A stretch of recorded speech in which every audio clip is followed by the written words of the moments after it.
Elon Musk इस दुनिया का सबसे अमीर इंसान। एक भी दिन ऐसा नहीं जाता जिस दिन मैंने एलोन मस्क के बारे में पढ़ा या सुना ना हो। एलोन हर दिन न्यूज में रहता है, जैसे ट्विटर को खरीद लेना या लोगों को नौकरी से निकाल देना या इस दुनिया का सबसे अमीर आदमी बन जाना। इस सबसे परेशान होकर मैंने इस इंसान के बारे में पढ़ा और इसके बारे में पढ़ने के बाद मैं हैरान हो गया और अब मैं ये दावे के साथ कह सकता हूं कि एलोन मस्क इस दुनिया का सबसे रेवोल्यूशनरी यानी सबसे क्रांतिकारी इंसान है। Musk, I mean, the hell do you make of someone like that? How's one guy able to do so much? And because he's one of our great geniuses, and we have to protect our genius. This guy's landing rockets. You know, he's landing rockets on robot drone rafts in the ocean. I think what Elon's done with Tesla is fantastic. I think Elon's absolutely fixated on going to Mars, and that is almost, I think, is his life mission. हाय, मेरा नाम श्रीकांत है और इस video का English version भी मेरे YouTube channel पे available है। कुछ हैरान कर देने वाली बातें एलोन मस्क के बारे में। एलोन मस्क का बचपन अच्छा नहीं था। एलोन मस्क ने अपने एक इंटरव्यू में बताया था कि उसके अपने पिता के साथ अच्छे रिलेशन नहीं थे और स्कूल में सारे बच्चे एलोन मस्क को परेशान करते थे। एलोन ने अपने अकेलेपन को बुक्स के साथ बिताया और एलोन ने इतनी बुक्स पढ़ डाली कि जितनी कोई सोच भी नहीं सकता।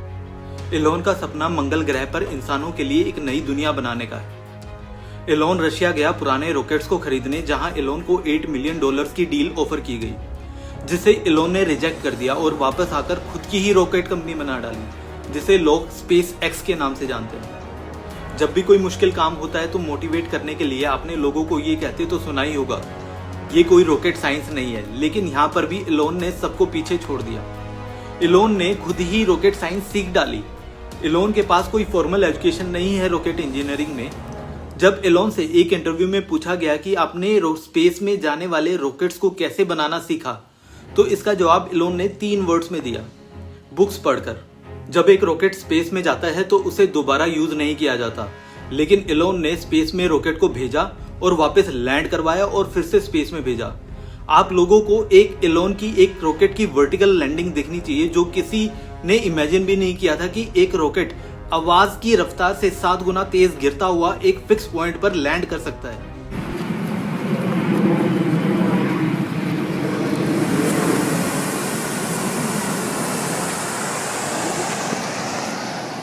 एलोन के स्टार्टिंग के 3 रॉकेट अटेम्प्ट्स फेल हो गए थे। एलोन के सारे पैसे डूब गए थे। किसी ने सोचा नहीं था कि 4th रॉकेट लॉन्च होगा, क्योंकि अगर अब 4th रॉकेट लॉन्च हुआ और वो भी फेल हुआ तो एलोन की दोनों कंपनी स्पेस एक्स और टेस्ला खत्म हो जाएंगी।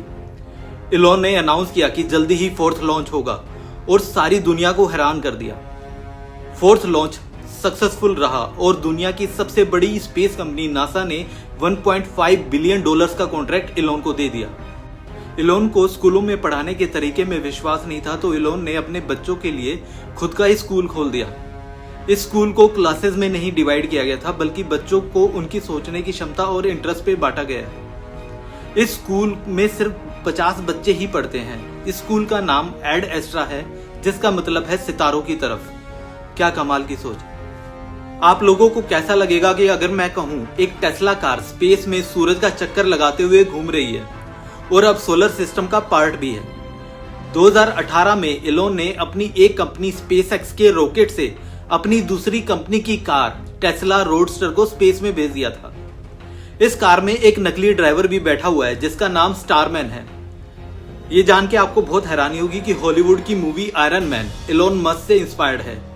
जीनियस अरबपति टोनी स्टार का किरदार real life Iron Man Elon Musk से इंस्पायर्ड है। एलोन मस्क ने आयरन मैन 2 मूवी में एक छोटा सा रोल भी किया हुआ है। क्या आपने टीवी पर किसी अरबपति को रोते हुए देखा है? मैंने एलोन मस्क को रोते हुए देखा है। एक इंटरव्यू में जब एलोन से पूछा गया कि उन्होंने 2008 में खुद को कैसे संभाला, जब उनके 3 रॉकेट लॉन्च फेल हो चुके थे और उसी टाइम उनका तलाक भी हो रहा था, तो एलोन अपने आंसुओं को नहीं रोक पाए। आप लोगों को वो इंटरव्यू देखना चाहिए। 2008, end of 2008. How did you get through that period of crisis? Yeah. Can we just break for a second? Sure, of course. Yeah. Nate was brutal. Yeah, 2008, we had the third consecutive failure of the Falcon 1 rocket for SpaceX. Tesla almost went bankrupt. We closed our financing round 6 p.m. Christmas Eve, 2008. We would have gone bankrupt 2 days after Christmas otherwise. And I got divorced. That was like rough, man. Women has scar tissue there. SpaceX is alive by the skin of its teeth, so is Tesla.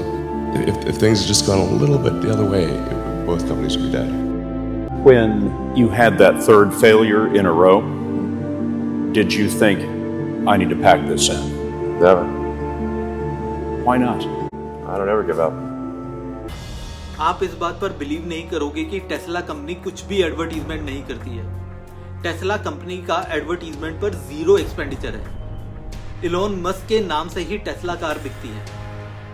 I hope आप लोगों को ये video अच्छा लगा होगा। मैं और informative videos लेके आऊंगा। प्लीज इस चैनल को सब्सक्राइब कर लेना।